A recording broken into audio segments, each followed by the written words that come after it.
Hello, ladies and gentlemen, and welcome back to the Down South Salvation Podcast. For this week's episode, we have Dennis from the band Unworthy. But before we jump into his story and the story for the band, I want to pray us in. O God, whom saints and angels delight to worship in heaven, be ever present with your servants who seek through art and music to perfect the praises offered by your people on earth, and grant to them even now glimpses of your beauty, and make them worthy at length to behold it unveiled forevermore, through Jesus Christ our Lord. Amen. All right, Dennis. So I guess let's start with the story of the band, man. How did you end Okay. up starting the band? Okay. So yeah, it's been a bit of a long story. So I mean, as we both mentioned, we're both originally from South Carolina. So I grew up. I think I started learning guitar when I was like 13 or 14. Um, I didn't really. I remember I was going to. Do you remember the PD Pride hockey team? I can't say Uh, that I do. I wasn't okay. a big hockey guy. Okay, so there, Florence, we briefly had a hockey team for a few years, and I remember I went to games, and there was like a couple people that I hung out with that were telling me about local shows and stuff and bands, and I remember meeting a guy when I was in high school that played in a band called Through the Eyes of the Dead, and that's what really got me into wanting to play bands was meeting him, and of course, like another big band that we had in the Florence area, I'm sure you remember Sent by Ravens. They were really big. Absolutely, I remember Sent by Ravens. I Yeah. have their So CD. yeah. So in fact, our guitarist Eli, a while back, he was randomly talking about Sent by Ravens, and I was like, "Wait, you know who Sent by Ravens are?" And he's like, "Yeah, dude, that was the band that changed me when I was a teenager." And I was like, "Dude, I used to play church shows with those guys." So I yeah, so I played in some local bands and we all like were in the same groups. So when I moved to California, I kept in touch with a guy named Zane that was in another local band, and I remember one night I just had this itch to start writing, and I remember writing this song titled Unworthy that would become the band name and all that. So I remember I contacted this guy that I knew named Zane, and I was like, "Hey Zane, I've got this song like stuck in my head that I can't get out." Like I even sent him a crude recording of me attempting to play it on guitar. So he ended up recording it because he was like a one man band himself. So I remember I ended up recording vocals on that, and we ended up doing like an entire EP together. And we I think it's still on Bandcamp. And then after that, he kind of got busy, and ended up using some unused songs from a band out of Colombia called Ninja Loop, and their guitar player lent me a bunch of their unused songs to use for the next Unworthy EP. And I was like, well, I want to stay consistent. I don't want this, being like a completely different sounding thing every time. So one day when I was going to the church that I was going to at the time, there was a guitar player that played in our praise band named Manny. And I was like, "Hey Manny, like I think I heard you talking about playing metal one day." And he goes, "No, that's not really my thing, but my good buddy Jordan, he just started his own home studio. He recorded like an entire album, and he doesn't have anyone to do vocals for him." And he goes, "Why don't I give you Jordan's number and you can hit him up?" So I hit up Jordan, and I was like, "Hey, I just wrote this song called In the Face of Death, and it kind of giving me For Today vibes. Could you write something to go with that?" He came back to me the next morning with like a full song, drums, guitar, bass, everything. So I remember I was like, "Dude, this is it." So we went over to his place like a few months later, recorded an entire EP together. And I remember he was like, "Oh, well, I guess this is it. This is like our project." And he texted me and he goes, "You know what?" He goes, "Why don't we just do this permanently together?" And I was like, "Okay."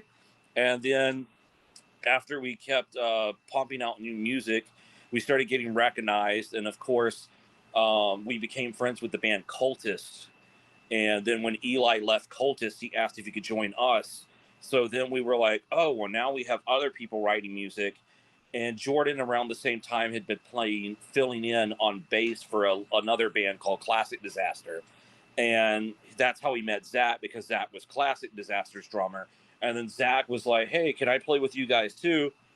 And then we found Anthony, because Anthony played in another local band and was like, "Hey, I want to play in a band that's strictly Christian. Could I play for you guys?" So it just all started coming together, and that's when we started playing shows, and we're kind of at the point where we are now. Okay. Wow. Wow. Yeah, That's one heck of a story. yeah. So it's Um, just a lot of little things coming together. I got you. That's usually how a lot of good things happen, though. Yeah, You know? a lot of chance encounters. Oh, yeah. So, so now what? I'm trying to think how to ask the next question. Your musical influences. So, like, what genre do y'all consider yourselves, and what bands are y'all kind of drawing on?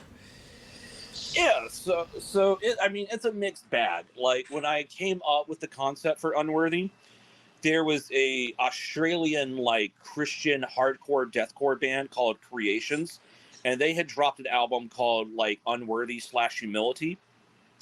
And I remember that the title Unworthy kept sticking with me. And I think around the time Convictions had dropped that T-shirt with that like upside down cross logo that said "I am unworthy" on it. And I was like, I want to use that concept when I'm coming up with this new band. So I called the band Unworthy. And I remember there was a band, there was a gent band called Reflections, and they had an album. And I remember one of the song titles, it was like a word, and it had parentheses around the letters. And if you remove that like letter that had the parentheses around it, it changed the meaning of the word. So I think it was like Exits Exist, I think was the, if you like, depending on how you read the title. So I was like, oh, well, that's cool. Let me try something like that. So I put the parentheses around the un and unworthy. So you could read it either as unworthy or worthy, depending on how you wanted to read it. So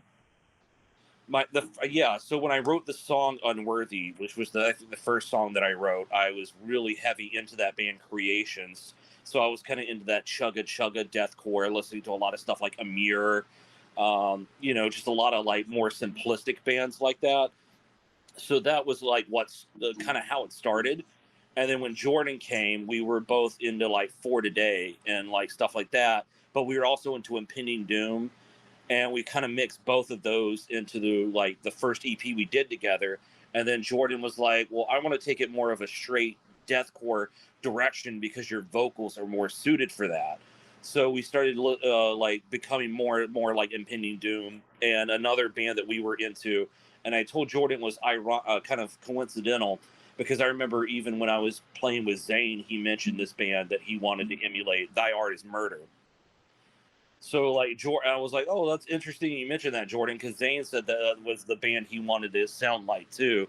So like, I'm share a little secret that is going to be revealed the first time. We have a new song coming out next month for our upcoming EP, and it sounds like "Thy Art Is Murder," and I think that's the direction that we're starting to head in musically. And now that we have all the other guys writing, you can hear different types of influences. So I would say overall, we call ourselves a deathcore band, but there's like little influences of other bands that we all listen to collectively, all sprinkled in there, I think. I got you.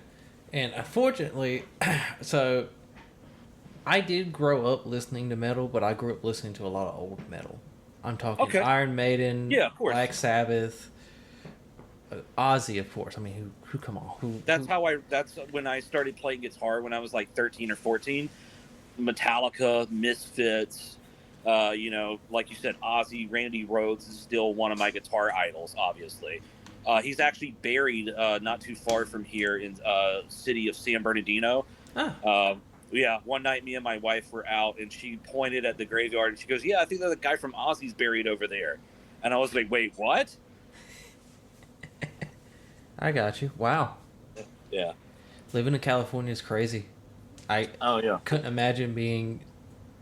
So how? So y'all like close to Los?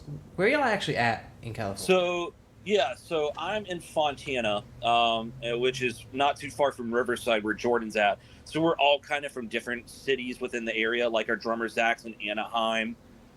I think Anthony's in the city of Temecula, which is a little further south. And then Eli's kind of out in the boonies of like a city called Beaumont, which is kind of further east. But it's kind of like the greater Los Angeles area, right? A little bit, yeah. So we're all, I think, Zach's the closest to LA, but the rest of us, I would say, are at least an hour from Los Angeles.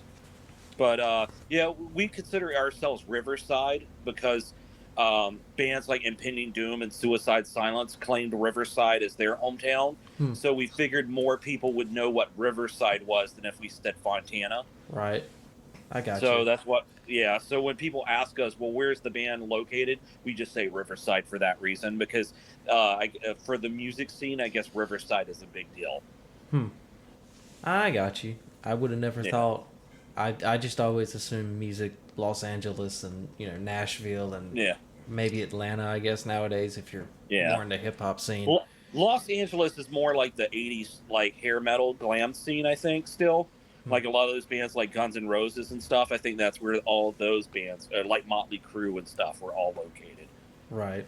I got you. Which again, Yeah. it would make sense because I grew up Yeah. listening to my dad's music collection, Oh, and he nice. grew up listening to all of those bands. Do you listen to a lot of those '80s Christian bands, like Deliverance or Living Sacrifice? Even like they were around in the Actually, '80s. not really. Although I do listen to a lot of Striper.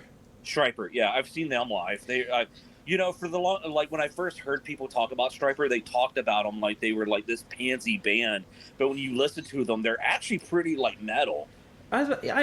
Yeah, I've never had that experience because I've always thought they were good. But then again, also to be fair, none of my friends in high school listened to Striper either. Well, So I had heard them talked about on VH1 one time, and they were kind of categorizing them as one of the more like glamier hair metal bands. And I was like, oh, well, they probably kind of have that pop glam metal sound. But when I listened, I was like, oh, they have some actual like technical metal riffs and like some really crazy guitar work.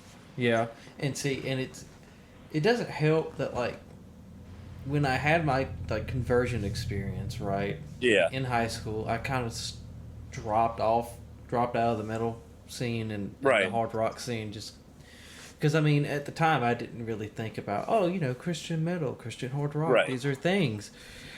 It was just like, well, no one's gonna know what bands I'm talking about because all my friends are listening to like Disturbed, Right. Suicide Silence, Right. Slipknot, all of those. So I ended up in more like the alternative rock scene almost. Yeah. Because I was never really a metal kid, truthfully. Right. I ended up being more of like the emo alternative kid Right. that just happened to hang around all the metal kids because that was who was there and would understand. Yeah, that was the closest people to associate with. Yeah. Because I mean, realistically, like my high school doesn't have a lot of Right. metal or emo kids. Yeah, when you grew up in South Carolina, you took what you got. Yeah. Yeah, No, exactly. same way. I went to like a Christian school in Florence, and we had a total of like 300 students in the entire school. Wow. So yeah, I remember like what was popular then was like kids were into like you said, Disturbed, System of a Down, Slipknot, and then like they would listen to like if they wanted to be cool, they would listen to like Nirvana or like because that was old school. And I remember I was listening to like you said, like the old school '80s stuff, like Metallica and like Slayer.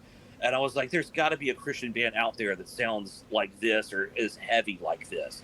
And at the time, I only heard of like people were talking about Creed being a Christian band or POD. Right. And I was like, come on, there has to be something out there that's more metal, that's Christian.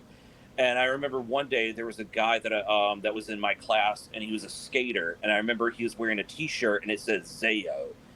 And I was like, what the heck does Zayo mean? And he goes, oh, it's a Christian hardcore band. And I was like, hardcore? And he goes, yeah. I was like POD? Is that what Christian hardcore is? And he goes, no, dude, nothing like that at all. So I remember he gave my cousin a record because he was like really good friends with my cousin. And I remember we listened to it in the car, and I heard like drop tune guitars and like screaming vocals and like breakdowns. And I was like, whoa, what is this? So I remember after I met that dude, Richard, and was telling him that I started getting into Zayo, he goes, oh, well, you would like my band Through the Eyes of the Dead. And he goes, but if you like that Christian stuff, he goes, why don't you look up like Living Sacrifice or Demon Hunter or Norma Jean? So like I remember going to the local Christian bookstore in Florence and asking the people, I'm like, do you guys have a rock section? And I found like all these records from Solid State Records with all these bands, and I was like, oh, this is life changing. Like, there's bands out there that emulate this sound that I want to go for when I'm playing guitar, like these heavy, crazy riffs and chaotic music. So it was like, the like when you're 16 years old and you're discovering that kind of music for the first time. Yeah. Ah, the good old days. Oh yeah, yeah. 2002, I think, was when I first heard those bands, and I'm like, wow, has it been that long since I like first checked those bands out? Dude, you make me feel like a youngin. I'm from. I was discovering that my musical taste in like 2010 to 2012. Oh yeah, well that I think that's when there was kind of that revival with like the bands like For Today and Pending Doom and Sleeping Giant and stuff started coming around, like the Face Down Records bands that Yeah. I started really getting Now I into do when I like was me in some Sleeping college. Giant though. Sleeping Oh yeah, Giant slaps. I yeah. We did a song with Joe from Holy Name on right. our last EP, and I remember he reached out to us, and like he reached out to us from Holy Name's account, and we just saw a message from Holy Name, and it said, "Hey, big fan of you guys here. Would love to collab." And I was like, and Jordan texted me. He goes, "Dude, Holy Name wants to do a song with us." And I was like, "Wait, what?" Dude, that's wild. I would love Yeah. to have. I would so love to have them on this podcast. Oh yeah. But I'm sure you could probably like. I know Tom. I don't know how Tommy's schedule is, but I'm sure you could probably get a hold of Joe pretty easy.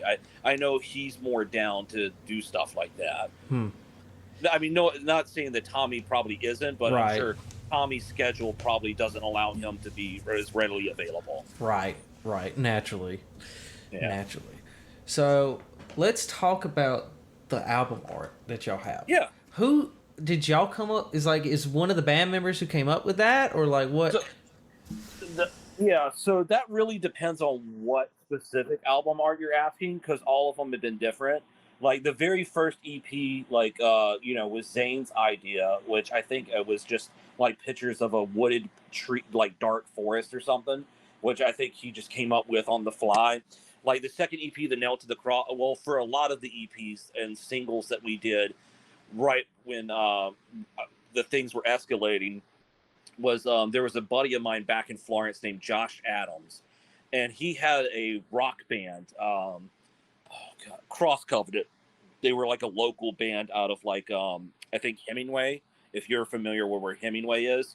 And I remember he was like an artist, and he would draw these. Like I remember I asked him one time, I was like, "Can you do like some death metal stuff?" And he did some stuff for some buddies of mine. So I just asked him if he could do stuff for Unworthy. So I remember every time we had a single come out, he did that. But he and another buddy of mine became comic book artists, and they have a comic book together now. So he got so busy that he couldn't really do it anymore. So I think Jordan finds people on a site called Fiverr where you can hire people like freelance artists. So that's what we've been doing. Um, Another little secret, we did for one of our singles, we did use AI when AI was first becoming a thing. And we kind of regret it now because we feel like that's taking work away from artists. So now we try to find people that are freelance artists that want to help bands and are trying to make it in their line of work. And because Fiverr, a lot of people are so desperate, and they charge really cheap, we're able to like help those kind of people out. So I think we've had the same guy for like for this past EP. He's going to be doing this upcoming one as well, because he did such a great job on this Present Darkness. We're going to have him do this one as well. And we've got the pictures back for the singles already, which I think we're releasing a shirt pretty soon for our first single, is Suicide Mission. And now he's doing the next single that's coming out, and that one looks ridiculous. So like I'm really happy with what this guy has been cranking out for us. Nice, Yeah. nice. I do use a little bit of the AI myself for some of the stuff with the podcast. However, I don't. It's nothing like let's make artwork. Right. It's hey, can you like summarize this guy's like experience real quick so I can ask some Right. questions, Yeah. stuff like No, that. I don't think there's anything wrong with using AI for that, but Or like, yeah, hey, can you write this social media post so I don't have to think about how to write this for. yeah, exactly. Like, and then I know there's like people out there that I'm pretty sure that I've questioned. Oh, they probably used AI for that, obviously.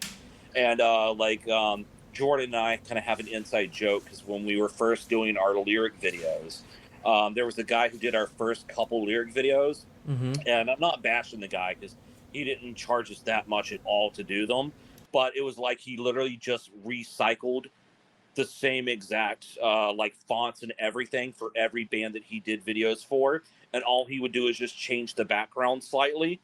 And so anytime that we saw like a band that we knew that had a lyric video coming out, we could tell if that guy did it based on the font. So we were like, oh, he did their video too, because we could see, obviously tell by the font and the way the letters would scroll in the video was exactly the same way in every single lyric video this guy did.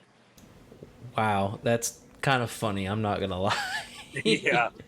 So yeah, that became our inside joke when we were pointing out, now that we're aware of the people that get hired to do these jobs for bands, we kind of can tell, oh, this guy did that person's stuff, this guy did that person's stuff.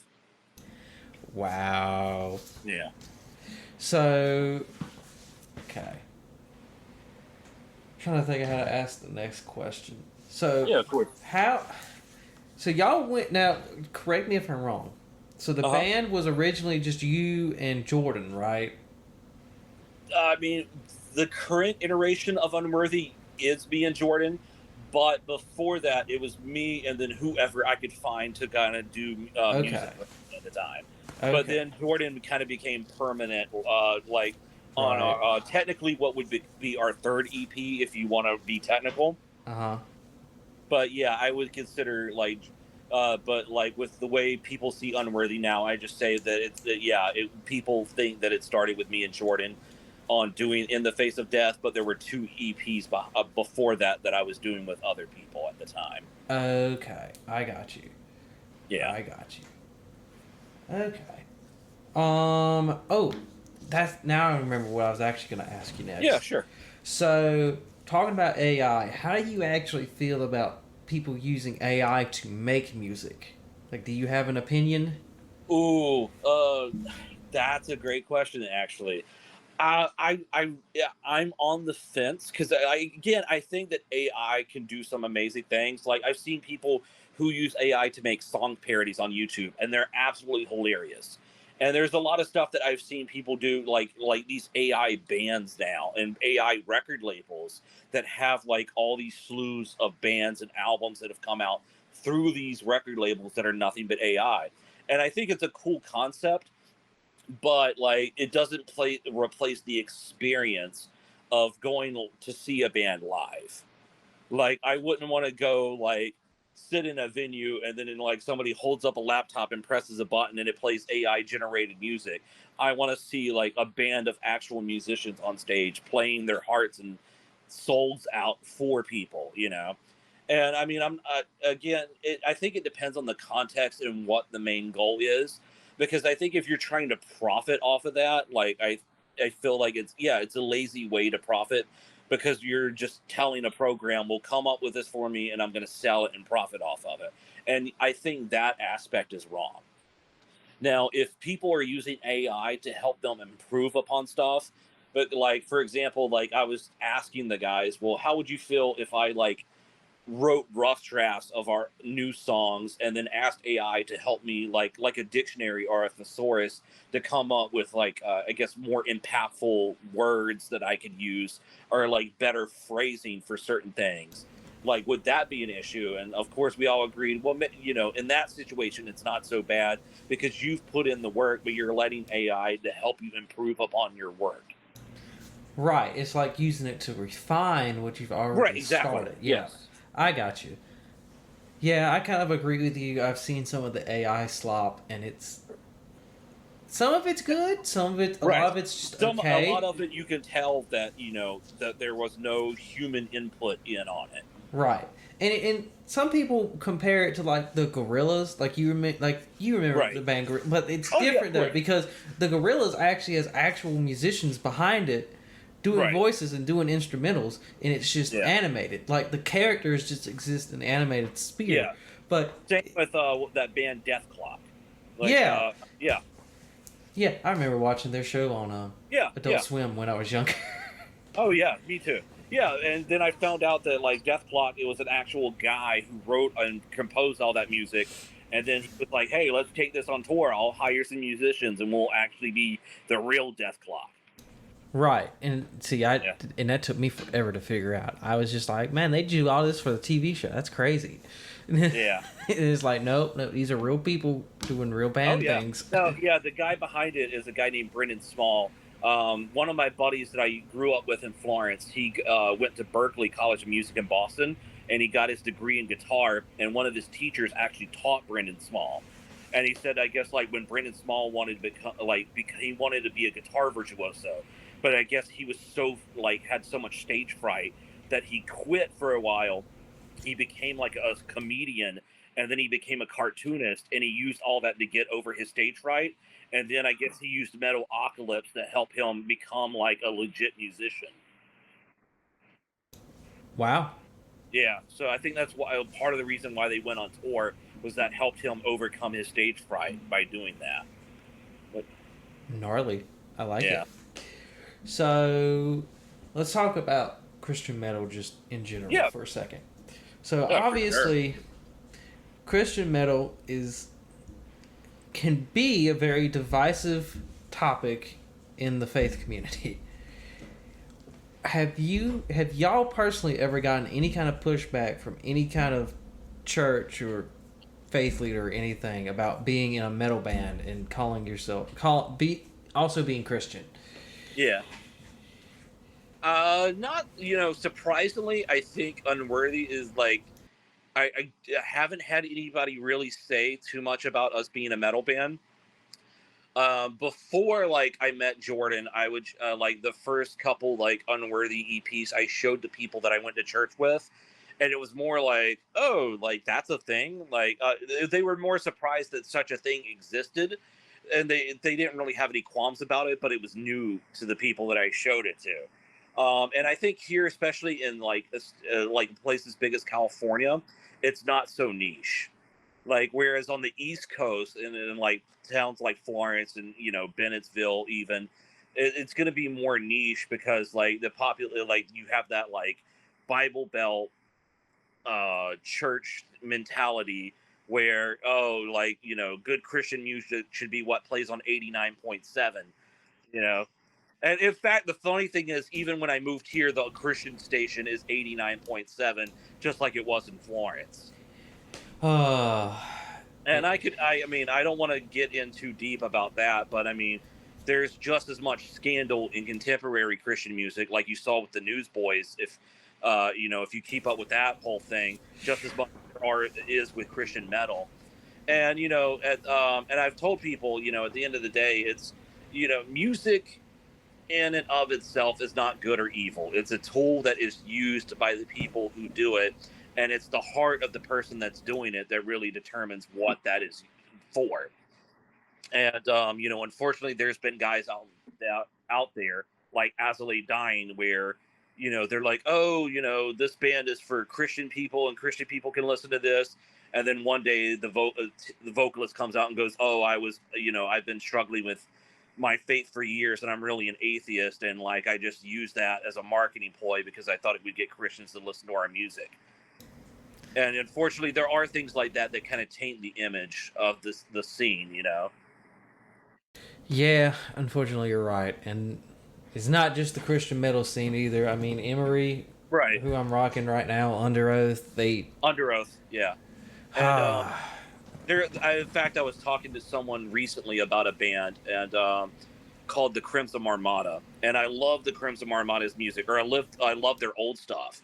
And I remember I saw them at Scream the Prayer, and I met their vocalist, and he told everybody there in attendance that would talk to him. He goes, "Oh, I was raised in a Muslim family, and I went on tour with Attack Attack, and they did a Bible study, and I got saved. And like, you're gonna, and like, if you read our lyrics, they're kind of ambiguous about what they're about. But on our next album, we're gonna write more faith-centered lyrics because it's gonna show that I became a Christian.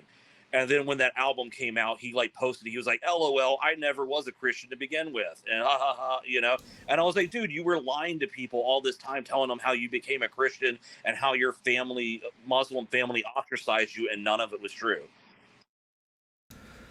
That's just ridiculous. Yeah, like, I mean, and it really taints that. But on the other end of the spectrum, you do meet guys out there who literally have a heart for Jesus, and you can see it in their music. And I'll give two examples. One, I always say this: Impending Doom, without a doubt. Every time I've met Brooke at a show, Brooke is like I mean, like, dude, I don't want to sound like I'm like idolizing this guy, but he's just such an awesome person, and like, you can see that he has a heart for like what he does, and like, he's one of those guys that will literally remember your name. Like, anytime I freaked my wife out once because I took her to one of the shows that they did here where they were recording their music video Paved in Bones. And I remember afterwards, he was walking around and he looks at me and he goes, "Dennis Woods," and he grabs me. And my wife is like, "What the heck?" And I was like, "Yeah, I told you I knew this guy." That's funny. And yeah, and I remember like meeting another band. Have you ever heard of Extol? No. Like, they're a Norwegian like black metal, death metal band. And of course, there's a whole documentary about how that was a big thing for them, because in Norway, if you were a Christian, you had to hate metal because metal was evil. They were Christians who loved metal. The metal scene in Norway was strictly satanic, and not just Satanists, like, "Oh, we are an elevated form of humanist." They were like, "We worship Satan as a deity, and if you're a Christian, we want you dead." So when they were playing shows, people would threaten to kill them at shows. And then like, people at their church stopped supporting them because they were like, "Well, if you were Christians, you wouldn't play this music." But I remember meeting them one time did you ever go to New Brooklyn Tavern in Columbia? No, but I've heard of New Brooklyn because I lived in Lexington for a Okay. time for my first job. Okay, yeah.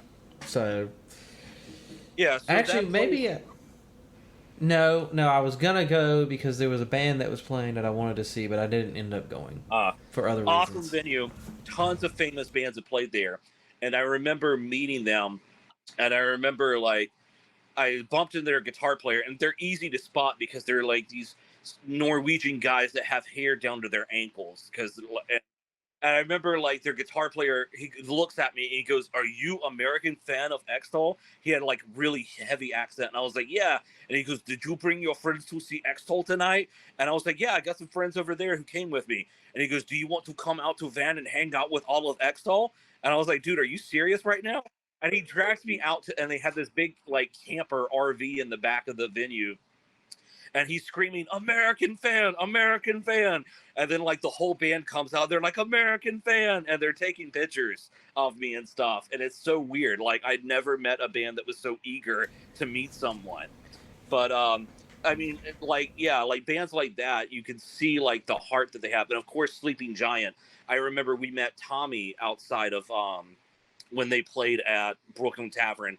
I remember the pastor that I was growing up with at the time at my home church, he was diagnosed with Parkinson's, and I was talking to Tommy about it, and I said, "Hey, would you mind saying a prayer for him? Because this guy is like a second father to me, basically."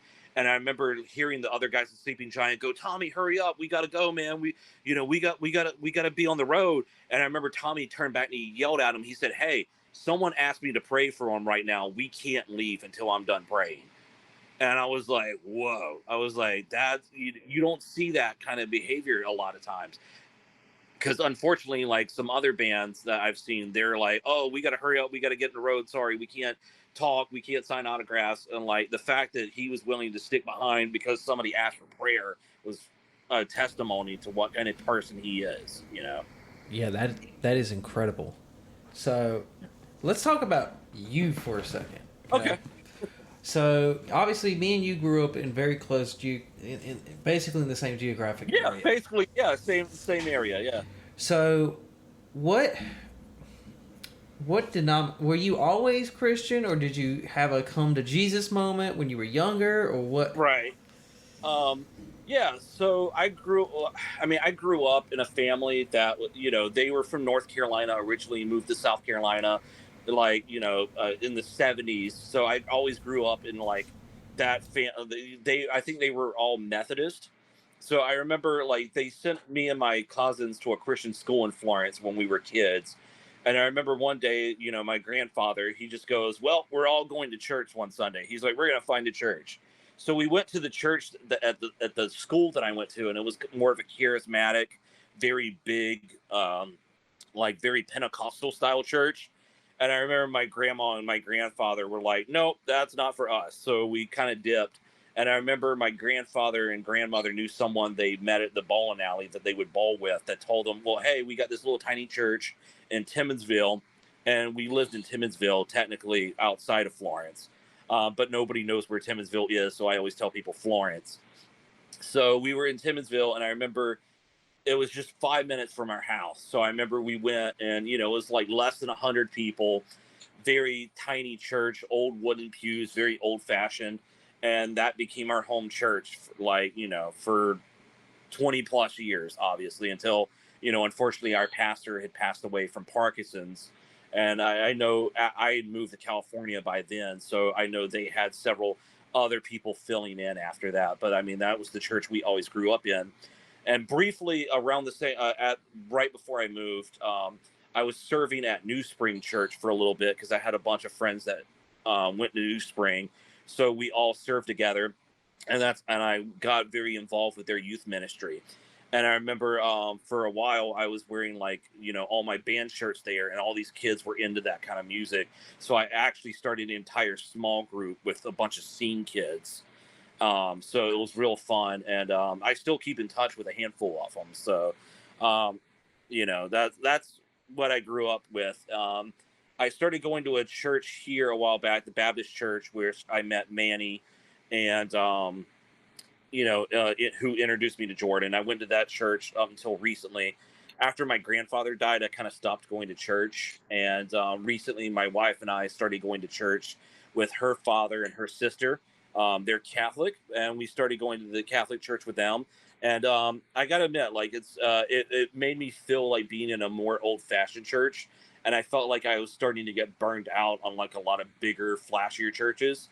So to be back into like an old fashioned church where it's more focused on the order of worship and things like that, I felt kind of more at home. So it's been a breath of fresh air to kind of be back in that kind of environment. I got you. Well, I can sympathize. I grew up old fashioned Methodist Okay. in good old. Were you in the Southern Methodist Church by chance? No, we were actually a United Methodist. No, So not in Methodist. Okay. yeah, so we were united. Let me clarify the process here. So the first church I went to was with my dad's parents, my grandparents, Okay. right? Yeah. And it was United Methodist up until 2021, maybe 22. And I don't know how much you've kept up with anything in the Methodist world, but basically, after the 2020 General Conference for the whole United Methodist Church, a lot of the more conservative United Methodist churches Right. kind of spun off, and that was one of them that left. Oh, okay. That's kind of like how I think when we joined the Southern Methodist Church, they told us the history. I think Mm-hmm. in like the 1940s, the Southern Methodists were a more conservative version of the Methodists that broke off from the United Methodist Church. In fact, I think the United Methodist Church that we broke off ties with was literally across the street from our church. So you had the United Methodist Church on one street corner, and then you had the Southern Methodist Church on the other street corner. Huh. That's funny. I mean, Yeah, I mean it's a that's the South for you too. yeah. I mean, yeah. I guess that's true. It's not funny, because Right. obviously, schism's terrible. But Exactly. yeah. Um. But anyway, so after a couple years, I ended up going to the church that my step family goes to, which is a Wesleyan church. Okay, yeah, And again, I don't know how much you know, but the Wesleyan church spun off from the precursor to the United Methodist Church way right, back in like the 1850s. And it right, was yeah, over slavery and being able to pick our own preachers and stuff like that. right. Though, yeah, Um, just not to get in too deep into that because that's a whole history lesson right there. Like, there's like yeah, so of much course, backstory to it. But yeah. lately, I've actually been attending the local Episcopal church here in town Oh, because cool. I actually wanted something more liturgical is the word I'd Yeah, use now, exactly. but you could Yeah, say traditional. Um, so that's kind of where I'm at. But yeah, I mean, so the Catholic Church though, that's cool. That's yeah, cool. Kind of yeah. like Here in Southern California, the Hispanic population, of course. So, right. yeah, it's all over the place. So, I finally started going with them, and like I said, it's been a breath of fresh air. Nice. So not to get too into the whole politics Right. situation, the protests and stuff. Have y'all seen any of that where y'all are Uh, at, or no, I mean, where we are, I know San Bernardino, which is the county that we're in. They Mhm. recently had some protests. I mean, thankfully, it's been peaceful, and even in LA, it's more peaceful than what the news is letting on, because the news has to have something to report on. They have to make it sensationalized. So, naturally? like, yeah, the things that have been happening, like if you actually watch the videos from the local news here, it's not nearly as chaotic as they're trying to make it out to be. It's far more controlled. The places where there has been rioting have been very small and contained, and it's not nearly as dangerous as they're making it out to be. So I'll just kind of leave it at that. I You got know. you. Yeah, there. No, that's probably a good place to leave it too, because Yeah. after any further than that, it starts getting all Yeah. contentious and yeah, Oh, of course. Yeah. naturally. But as with anything in politics, right? Oh, yeah. Yeah. Um, so okay, let's. I was just curious, where your faith journey had Yeah. led Of you and course. everything. That's why I asked. Oh, yeah. Of course. So let's shift back to the band for a second. Yeah. Um, For sure. what album or single or EP that y'all released so far do you consider y'all's best work?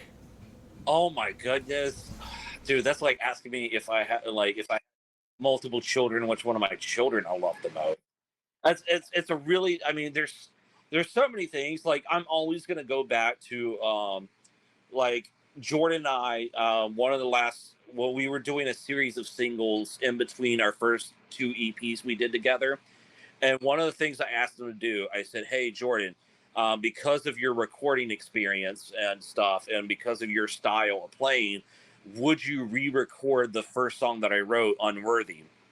And of course, we went back, listened to the original. And I said, "I want you to change up a few things, put your flair on it, since you know."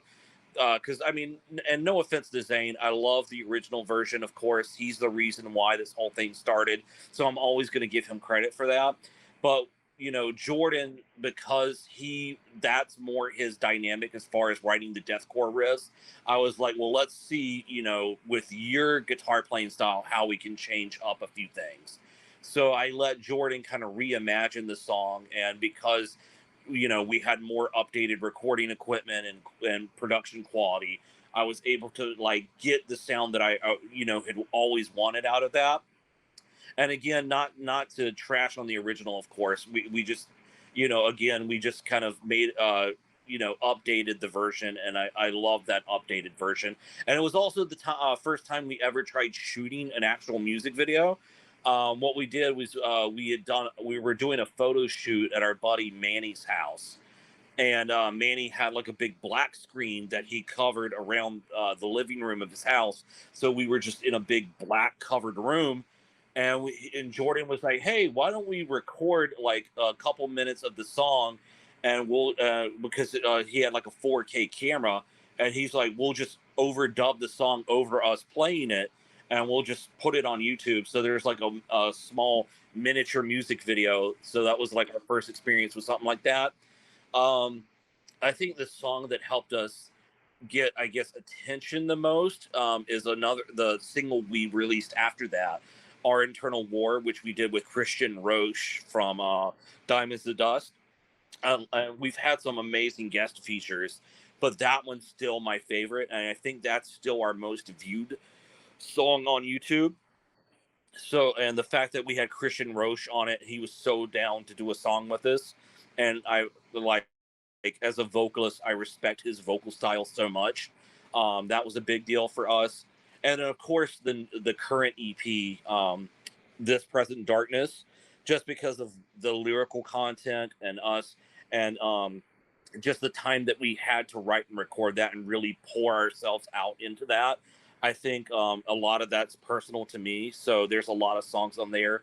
Um, the last song on that EP, especially, The Journey Home, we've never had the chance to play it live, and we have. I don't think maybe one day we'll learn.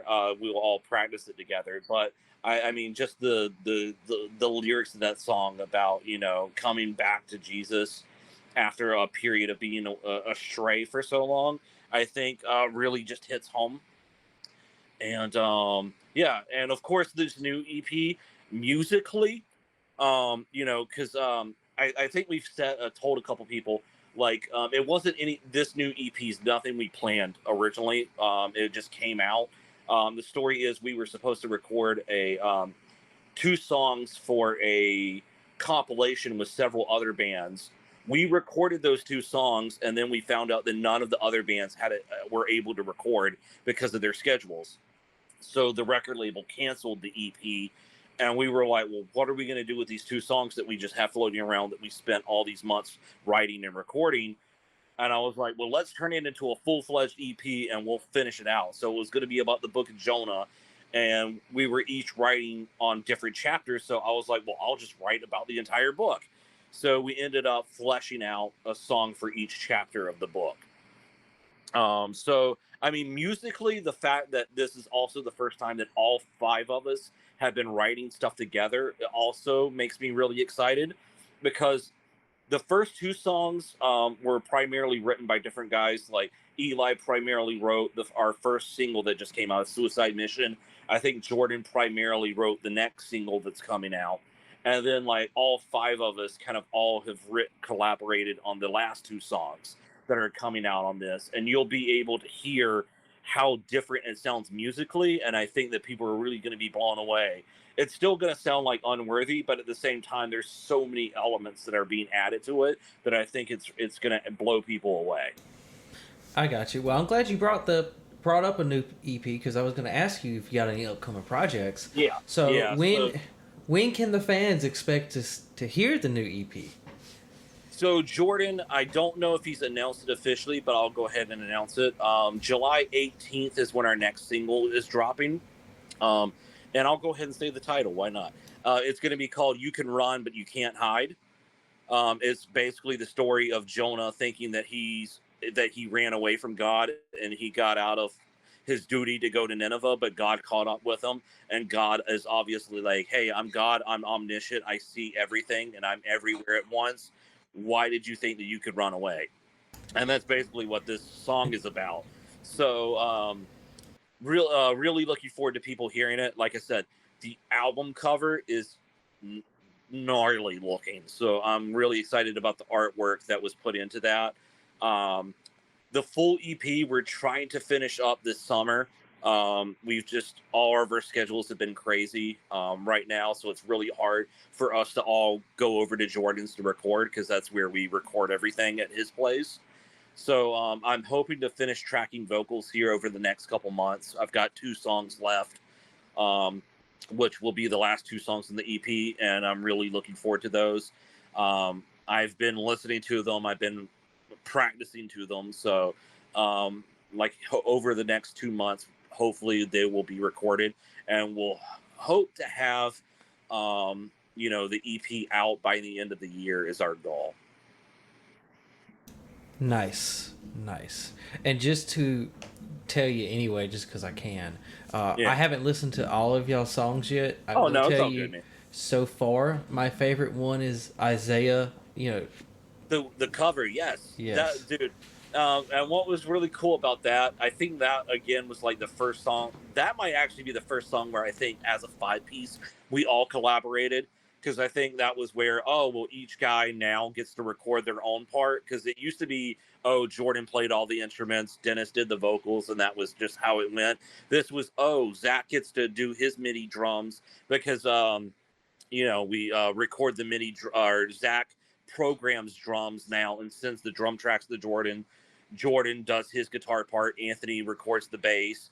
Eli, records his guitar parts. I do my vocals. So now we finally got a song where we were all collaborating on the different instruments together.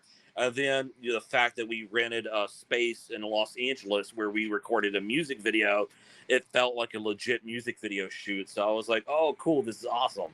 So it was a really fun experience for us to do that song. And of course, it's a cover by such a classic band that had such a huge impact on this music scene of ours. Right. Right. And while we're talking new releases and favorite songs and everything, Yeah. I listen on YouTube Music because I have a Oh, of YouTube course. Premium subscription, so I just get that for free, Yeah. But where else can everybody find you? I would see Spotify. I think Jordan said we've had like over 100,000 streams on Spotify. So I think that's probably the way people stream us the most.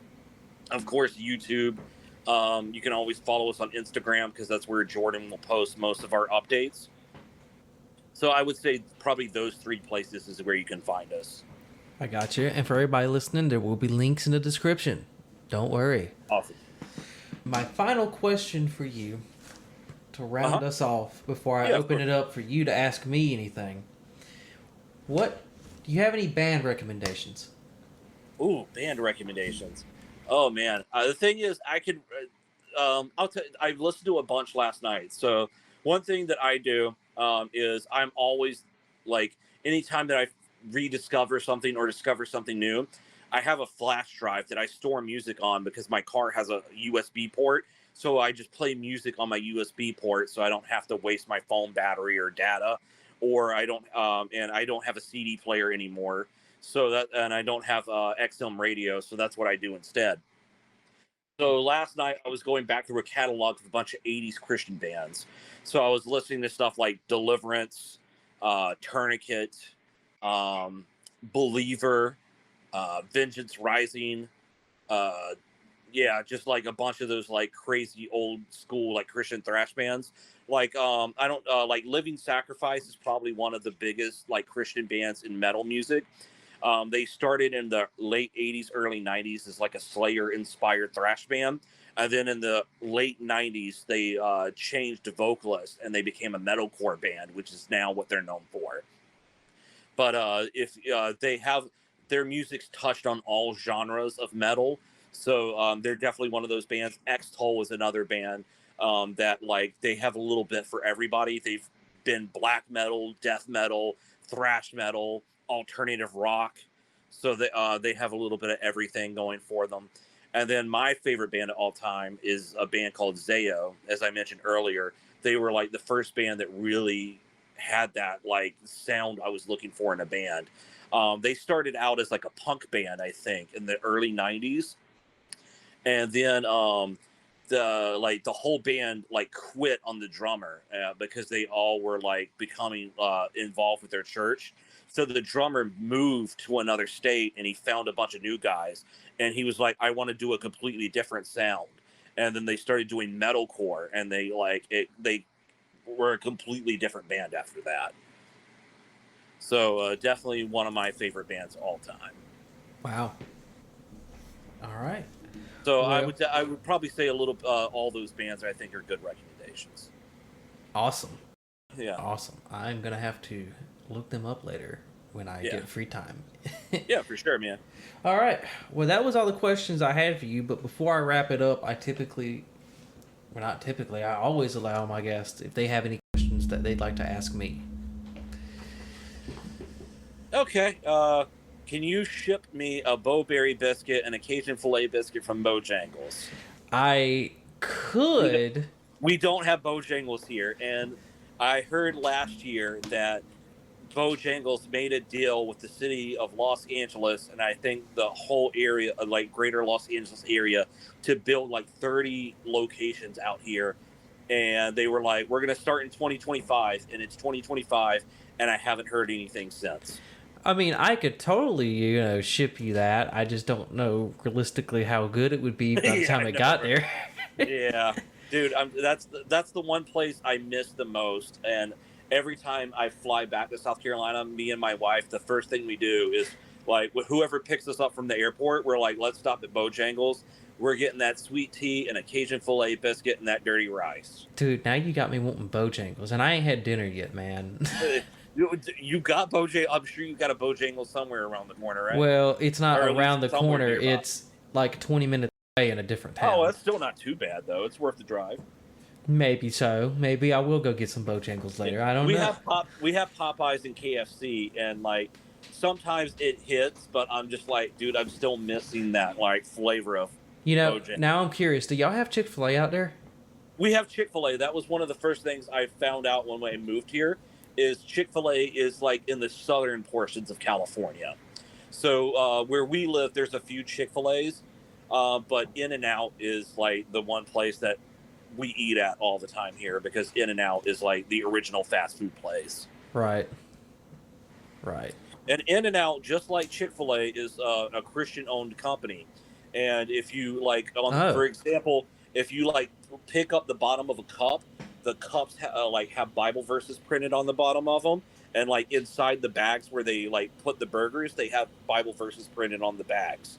Oh, wow. Yeah, it's a pretty cool little fact. Yeah, I didn't know that at all. Yeah. Huh. All right. Cool. Well, with all that being said, Dennis, I want to thank you for coming on and sparing some time. Yeah, of course, man. And before we go, I'm going to pray for the unity of the church. O God, the Father of our Lord Jesus Christ, our only Savior, the Prince of Peace, give us grace seriously to lay to heart the great dangers we are in by our unhappy divisions, take away all hatred and prejudice, and whatever else may hinder us from godly union and concord, that, as there is but one body and one Spirit, one hope of our calling, one Lord, one faith, one baptism, one God and Father of us all, so we may be all of one heart and of one soul, united in one holy bond of truth and peace, of faith and charity, and may with one mind and one mouth glorify Thee, through Jesus Christ our Lord. Amen. Thanks for tuning in to today's episode of the Down South Salvation Podcast. I hope you found our discussion insightful and engaging. If you enjoyed the show, please consider liking this episode and sharing it with your friends and family. It really helps me reach more listeners like you. Don't forget to subscribe to our channel so you never miss an episode. You can also follow me on X, formerly Twitter, at DS Salvation, and Instagram at Down South Salvation for updates and more. For additional content and to stay updated, find me on YouTube, Substack, and all major podcast platforms at the Down South Salvation Podcast. Your support means the world to me, and I look forward to bringing you more exciting episodes soon. Until next time, stay blessed.